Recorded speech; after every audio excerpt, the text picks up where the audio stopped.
আহো মুরগের কয়দিন আজ যা হ্যাঁ 17-18 দিনে তে ওখানে মুরগের অবস্থা কি ভালো না খারাপ? জ্বর তুফানে পাইছে না তোমারে? জ্বর তুফান কইতে গেল তে কইতারই না তো মুরগের অবস্থা ভালা কেমনে বুঝলা ভালা? 18 দিনে তুমি পুজা 10 দিনের বাচ্চা হ্যাঁ অনেক ওষুধ টষুধ লাগবো আর ওষুধ করা লাগবো সাদা পানি খাওয়াইবা আর মুরগ পরে বেশ তাহলে মুরগ লাভ টেয়া কি করবা?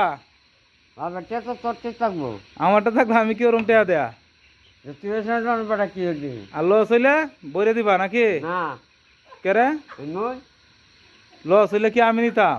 এখানে দিব লাভ হইলে তুমি নাও গা, লস হইলে তুমি নাও গা, এটা মধ্যে আমি নাই।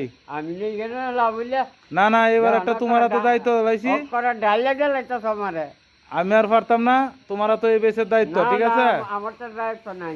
না না না তুমি এই বেসের দায়িত্ব তোমার দিলাইছি ঠিক আছে? কোনো কথা নাই, লস হইলেও তোমার লাভ হইলেও তোমার। যাই হোক চাচা পারতো না, দায়িত্ব নিতারে না, চাচারা দায়িত্ব দিছিলাম, লাভ হইলেও নিত না লস হইলেও নিত না। চাচা অবস্থা ভালো না মুরগের, 18 দিনের বাচ্চা, বোঝা যাইতেছে যে মাত্র 10-12 দিন হয়েছে। মুরগের অসুস্থর কারণে এই অবস্থা, ঠান্ডা জ্বর তুফান গেছে, এই কারণে মুরগের অবস্থা বেশি ভালো না। দেখা যাক শেষ পর্যন্ত কই যাইতে পারি। ভালো থাকবেন।